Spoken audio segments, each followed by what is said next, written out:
Jai Shriman Narayan. Jai Shriman Narayan.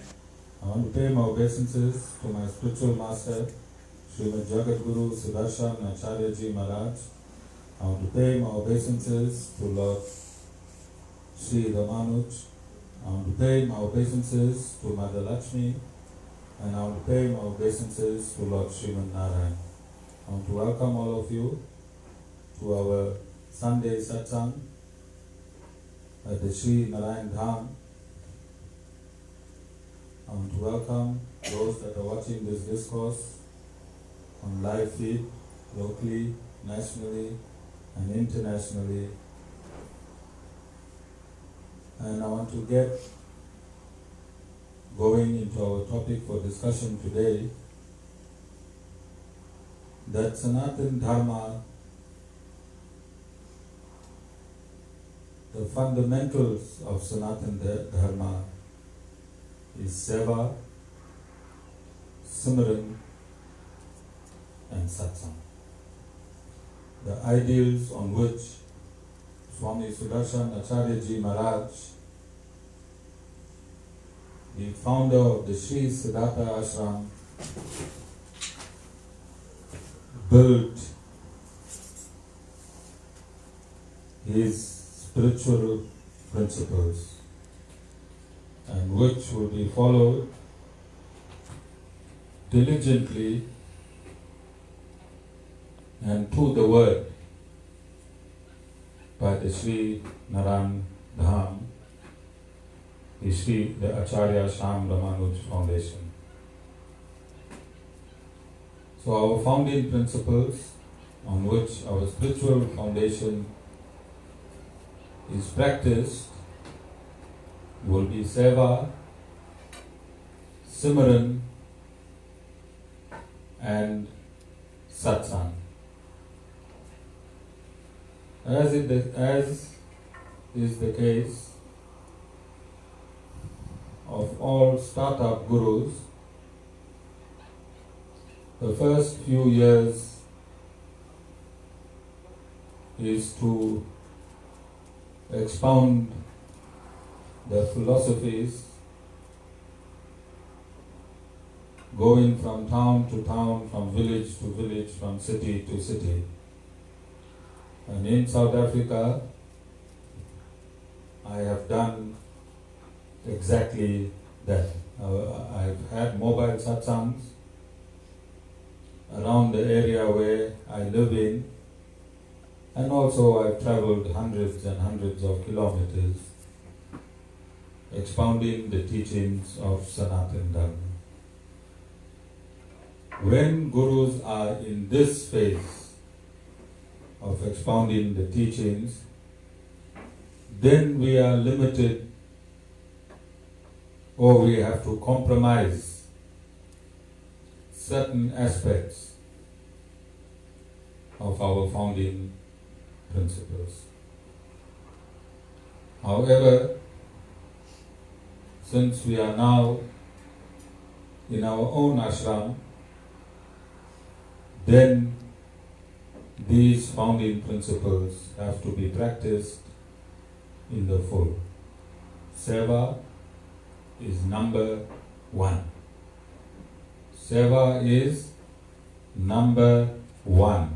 Service to humanity is service to yourself, is service to the Supreme Personality of Godhead. Seva is number one. Simran means meditation. Correctly interpreted, Simran means remembering the Supreme Personality of Godhead all the time, in every action that you take. It is conjoined with Seva. Simran is conjoined with Seva.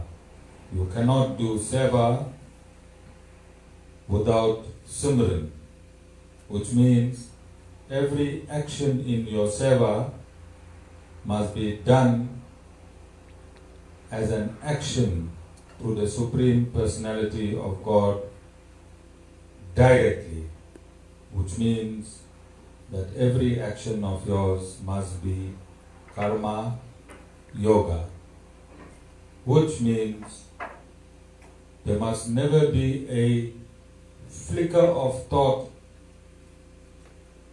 in your mind to receive any benefit from any action that is performed by you. Whatever action you perform for ashram must be dedicated and surrendered to the ashram totally, and you must let the Supreme Personality of God Himself decide what benefits you're going to get from the performance of your seva. Don't make a deal. This is not a business. Do not barter. This is not a stock exchange. Come simply and do your best and let God repay you. Because most people fall short. They ask for too little and God gives them too little. And later they want to know why they got too little. And I'm going to give you an example. If your father is a potato farmer, don't ask him for a kilo of potato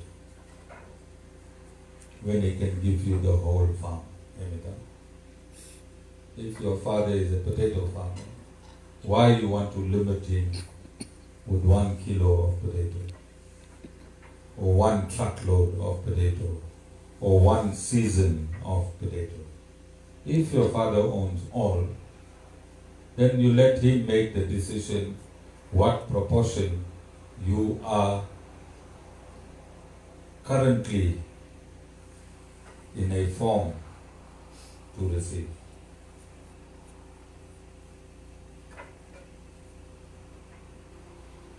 God knows when you need 1 potato and when you need a truckload. So don't bargain, don't test, simply surrender all your actions to the Supreme Personality of Godhead. Whatever you do, say, God, I am doing it for you. I am playing music for who? For God. The reason being is that the soul does not own anything in this material universe. The soul has no capacity to own anything in this material universe. And I'll describe to you how. I will describe to you how you as the soul cannot own anything.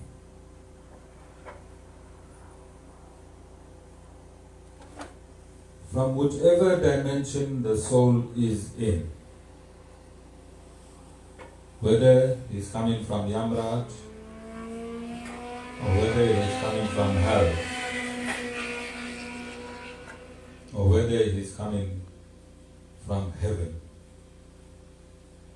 from whichever dimension the soul enters the earthly plane, the earth dimension, the soul enters through ether, air, fire, water, and eventually lands on earth.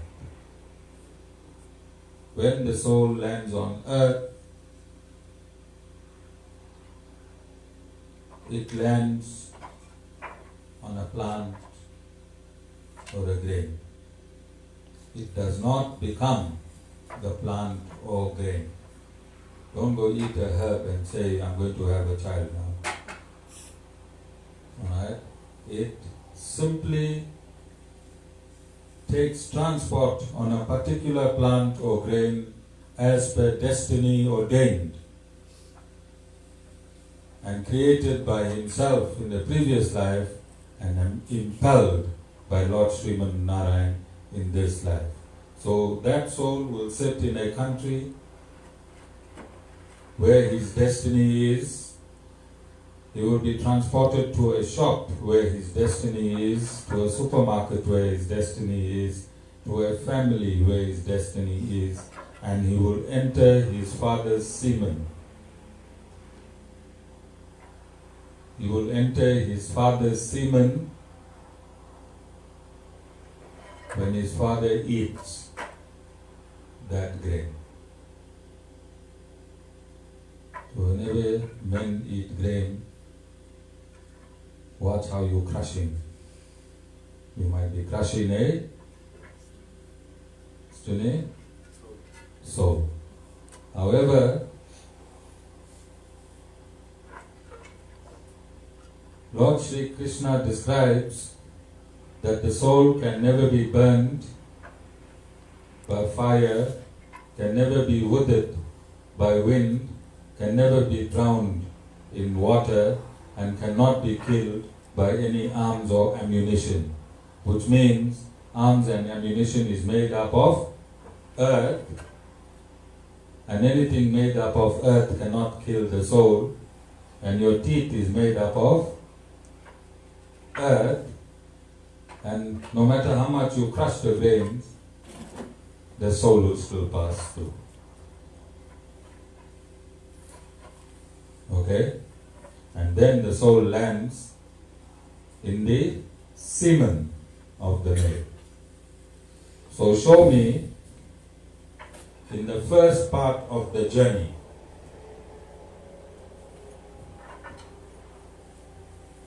what the soul came with. Amita. Came with absolutely nothing besides its destiny.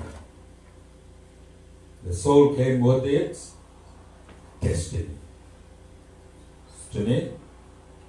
The destiny lodged it in a particular parent. The destiny programmed in the soul made it land in a particular father. Then that father lodges that soul into the womb of the mother. That father lodges that soul into the womb of the mother, and the mother incubates the soul. The mother incubates the soul. The ingredients that is required to make up the body of the soul is provided to the mother by whom?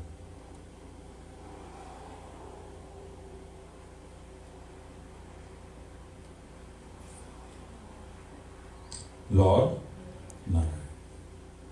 Because Lord Narayan is in everything, and everything is in Lord Narayan. So Lord Narayan provides the 5 elements: ether, air, water, fire and earth, the combination of which makes up the body of the soul. Makes up the body of the soul. So what did the soul come with? Nothing. He or she acquired the body from whom? From Lord Narayan himself. Based on whose actions? The souls actually.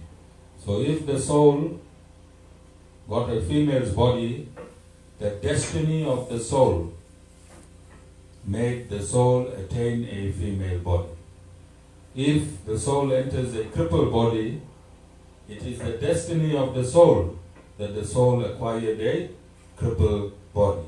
Whatever body the soul acquires, and I'm talking in the human form now to make practical sense of what I'm saying, then that soul itself was responsible for the make and model of its body.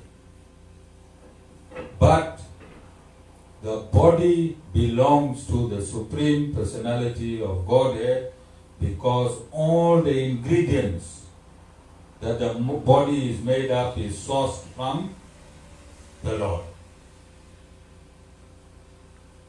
When the body is fully formed after 9 or 10 months, then that body leaves the mother's womb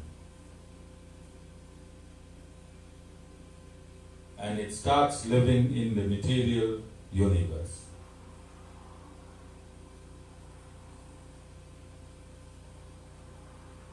When the body goes to school, it educates itself using its mind and intelligence.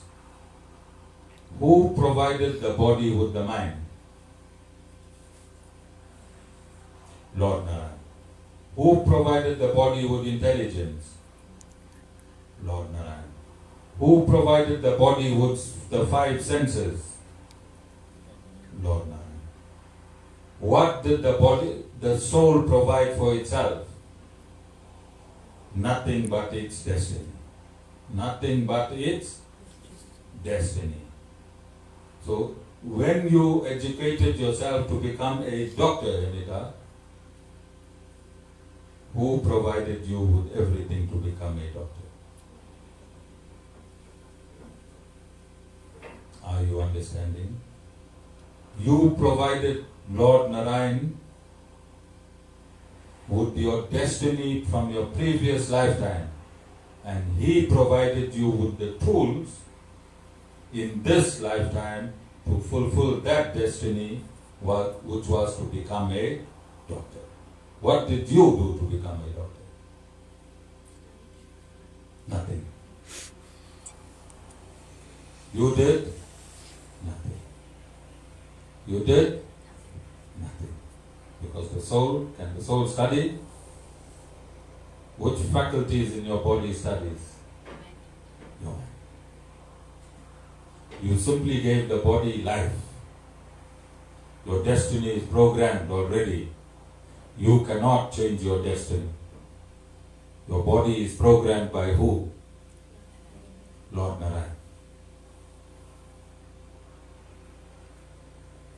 Okay? Are you understanding? So this is why in Sanatan Dharma we say there's no I and mine. Because you came with nothing. Everything that's given to you is given to you by God. So if you jump in your car,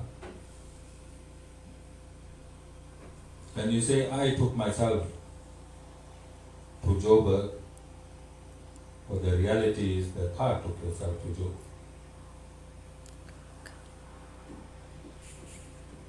Who took you to Joburg? The car.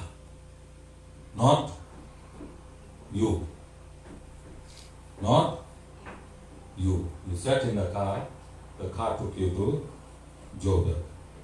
So all the praise must go to the car and not you. Do you understand? Even if you took a walk to Joburg, your body took you to Joburg and not you. You are the soul lodged in the body, and you are the body lodged in the car. Are you understanding? So when you became a doctor, you went to work. When you worked, you healed some patients. By healing the patients, you earn some money. Who does that money belong to? The body. Who did the work? The soul or the body? Who does the body belong to? So why are you stealing from Lord Narayan and saying yours? When the body that did the work belonged to the Supreme Personality of Godhead. That body is the doctor. And when that body dies, the doctor dies with the body. And when the body was alive and the body worked, it was Lord Narayan's body that was performing all the actions. Whose body? Lord Narayan's body. So how can you say I did so much in the Acharya, Shyam, Ramanuj foundation and nobody respects all what I did? You did nothing. The body that is the property of Lord Sriman Narayan did whatever it did. And this is why it is stated in Sanatan Dharma, you must not claim fruit of your actions. And this is a spiritual upliftment center.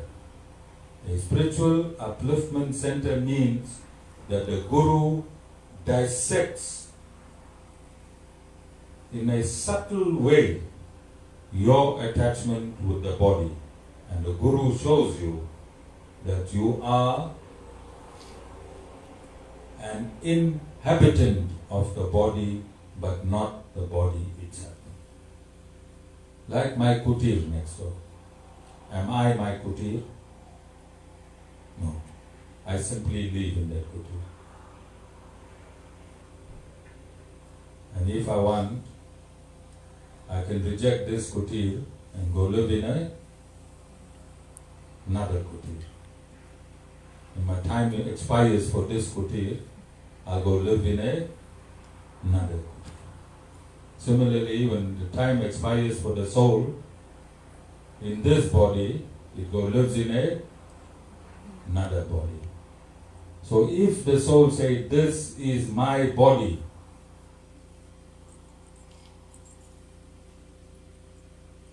then there should be no death. Because the soul is eternal. The soul is, and whatever the soul owns have to be in the same dimension of the soul.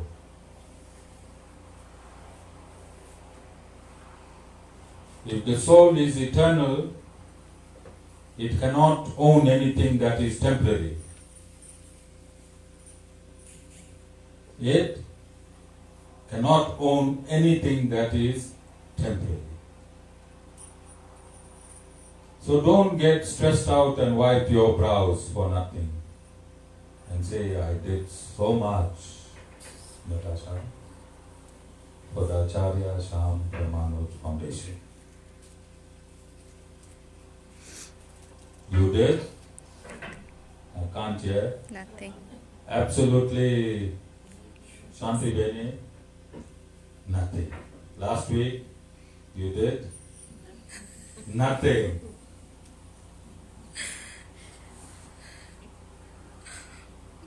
Helen, last whole week you and your family did? Nothing. Natasha? Yes, Acharyaji. For the past couple months you did? Nothing. Nothing.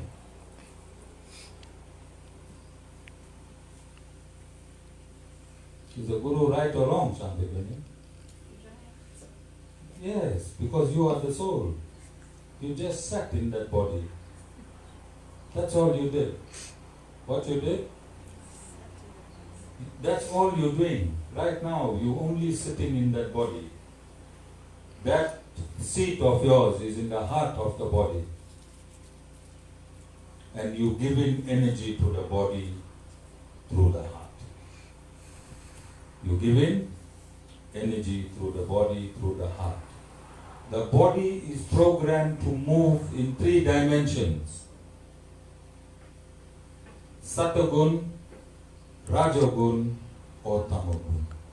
If your mind, Amita, is in Satagun, then that guna will bring you to satsang and make you do seva. It is like a train line. You know those metal that hold a train line? And the line, that wires that the metal touch, Shanti Beni, moves the train. Not like you thought, the wheels. The wheels only balance the train. Amita? Srini, are you following me, mechanic? That contraption that goes up and touches the line on top is the mover of the train. The wheels gives the train balance and mobility. The actual source of mobility is that electrical wire on top. That is the current for the train to move. So similarly, your mind have 3 types of currents. Satagun will bring you to satsang, like last week Shanti and all of you came to satsang and you all did a whole lot of seva. Now, that Satagun belongs to who? Lord. Shanti? That power of Satagun belongs to who? Shanti? So who did the seva? Lord Narayan. Lord Narayan did the seva because I read from the Vedanta Sutra 2 days ago that when the soul's intention is to do good, who gives you the source? Lord. And He impels you to do good. If you are doing good and if you are doing seva all the time, and this is the point I'm going to, you are in close proximity all the time with whom? Because He is giving you power continuously to fill your karma yoga, which is seva. Complicated? You go home and you and your mother say, "Ah, Acharya." Since he lives in his own kutir, I think he has a shot and then he comes and gives his discourse. I did all the seva. I cooked the food. And he's saying, Lord Narayan, let's join the riffraff. We cannot make it in this satsang anymore. We are not getting complimented for our sacrifices. At my old age, I do so much. And Acharya got a damn nerve to say I did nothing.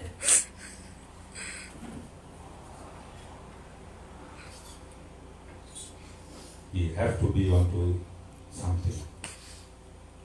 That cannot be a normal mind that was giving the discourse. Amita? And Amita would say, no, ma, he's a guru. Maybe you don't understand. Listen. No. Not going back to the satsang. So many people are leaving, I'm going to leave with them.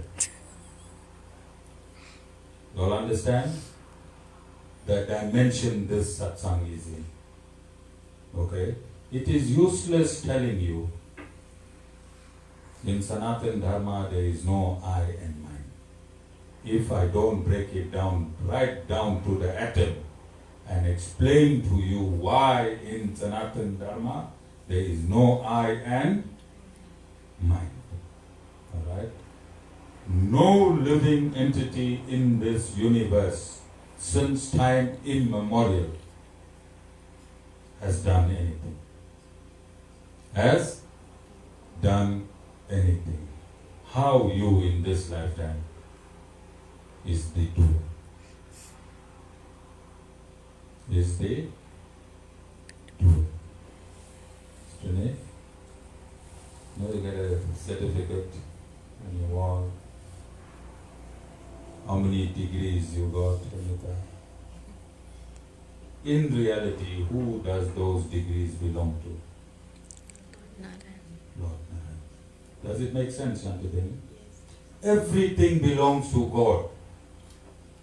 And when you really believe that everything belongs to the Supreme Personality of Godhead, your life will become peaceful.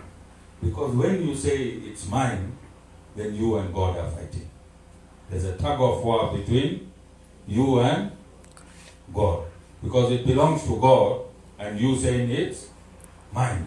So when you say mine and God say his, what happens to the relationship between you and God?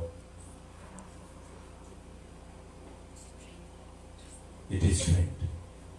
But if you say God, it's yours, then what happens to the relationship between you and God? Peaceful. Go today and practice. Practice. Say, my son is not mine. He's yours. My husband is yours. Amita, go to Lord Narayan. Give him back your mother and see how much peace will be in your life.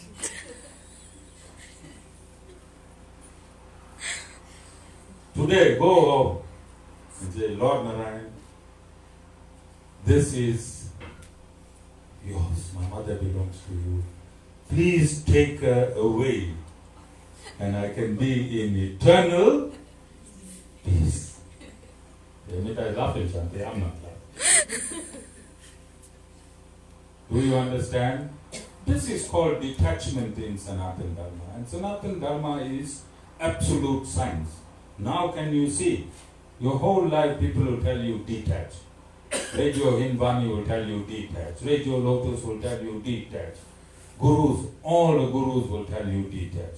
But the guru that teaches you to tangibly detach, that is the guru you should be following. Like a mechanic will tell you, go do your cylinder head. You see oil and water mixing in your exhaust, we say, do your cylinder head. The mechanic that opens your cylinder head and does it for you, he is the real mechanic. Not the person that diagnosed the problem, the person that fixed the problem is a bona fide spiritual master. That is the only reason gurus are sent on this earth, Amita, to tell you what I told you today. And that is how you can find out whether a guru is a God-ordained guru or a self-ordained guru. Alright? Because this detachment that I'm asking you to do is very hard work. How many devotees you think will be following me? Alright? So these corporate gurus, they'll tell you, see my mats here, just show my mats. These long carpets I got on my floor. When you go to corporate gurus, they'll give you a mat like this and they'll tell you lie down. Lift your leg up, lift your arm up, alright? Do some exercises, say Om Namah Shivaya, alright? They'll open your third eye. When both your eyes are closed, I don't know how they open the third eye, alright? And they'll charge you 10, 15,000. Oxygen which Lord Narayan sources to the universe continuously through trees. The only thing they do is help you to speed up the oxygen in your brain. And you being a doctor, you know, fast movement of oxygen, not too fast, but constant movement of oxygen to your brain does what to the entire body? Yes. And now you go and pay 15,000 rand and say Om to a corporate guru. This guru is a human mechanic. Is a human mechanic. And we tell you which parts are faulty. And most of you don't like the diagnosis. Human beings don't like to be diagnosed. Actually, yeah. So don't say I did so much in such organization and I'm doing so much. You're doing absolutely nothing. You're allowing Lord Narayan to use your body as an instrument to serve mankind. If you're doing Seva, you're allowing your body to be used by Lord Narayan to do Seva, to uplift humankind. And that is the only glue that can stick you to God. Seva. In Seva is Simran. Because when you're doing Seva and you're remembering God, Simran means constant remembrance of the Supreme Personality of Godhead. And when you constantly remembering Godhead, you in Satsang, because you have to be in proximity of your Guru to perform Seva and perform Simran. Seva and Simran and Guru all are in one dimension. Alright? You can't do Seva somewhere, go and cook 10 handas of food and go and distribute somewhere and come back. What you really did. If you do it in isolation. But if you do it with your Guru, then your Seva becomes Seva, because the Seva done by Guru is endorsed by the Supreme Personality of Godhead. Do you understand? It will have some significance, but you won't get the full benefit of the Seva. You won't get the total benefit of that Seva. So Lord Narayan, from Vaikunth, seated with Lord Narayan, are the personification of your 5 senses. What does that mean?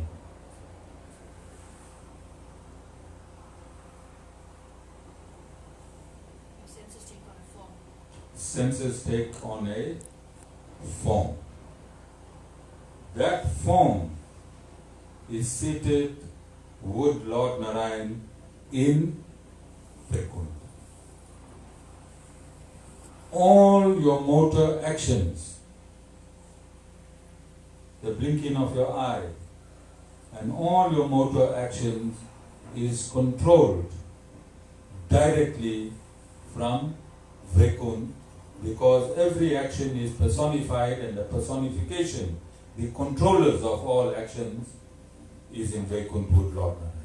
So when you breathe in, there's a Devi or Devta that's in charge of your breathing. When you breathe in and out, there's a Devi and Devta. When you blink, there's a Devi or Devta that's controlling your blinking. When you take your step forward, there's a Devi or Devta that gives you. So basically, the human body is like a puppet on a string. And the Devis and the Devtas each represent one string that pull that string. So Amita Beni again, Explain to me how you became a doctor. When even going to college is controlled by the Supreme Personality of Godhead. Every action in your body is controlled directly by the Supreme Personality of Godhead through His cosmic administrators. So if you turn your head left, it was controlled from top. If you turn your head right, controlled from top. If you closed your eyelids to sleep, controlled from top. If you opened your mouth to fight with your mother, controlled from top. When the words came out, good and bad, controlled from top. Every minute action is controlled by the Supreme Personality of Godhead through His cosmic administrators in personified form that are at this moment currently with Him. So a human body and all bodies are like puppets with the various strings controlling the body of a puppet. The human body is impelled by the three gunas. So you can use your mind that was allotted to you, Amita, by the Supreme Personality of Godhead, Lord Sriman Narayan, and allow the mind only to be impelled in Satagun. Because when the mind is impelled in Satgun, then all the actions that you perform in the consciousness of purity. And pure consciousness is the glue to the Supreme Personality of God.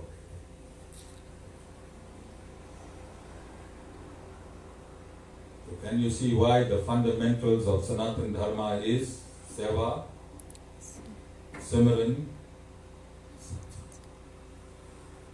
and all of you let go of I and mine. And this is why people dedicate everything to the Guru. Because as soon as you join an institution, God is far away. The Guru is right there. So you dedicate everything, Shanti, to your Guru. Okay. Before you go, I want your bank account. I want all your jewelries. I want your title deed. Okay? Amita? All the pension funds, Sasa cards, everything. Shanti must leave at the Guru because she said you dedicate to the Guru. No, you don't dedicate it physically. You still retain it, but dedicate it to the Guru so you break the attachment, the emotional attachment to it. So you say, now my daughter Hemita belongs to the Guru. All my jewelry belongs to good old jewelry there, Hemita. Expensive, you know. One of Guruji's disciples from India, he got a jewelry store. If he catches you, jewelry gone. Alright? This Guru does not want your physical dedication. He wants your spiritual dedication. You dedicate all your things that you possess spiritually to the Guru. When you jump in your car, Amita, soon you're going to have a car. Despite everything, you're going to have a car very soon. You say, this is my Acharya's car. And can you see how you break ties with things when you dedicate?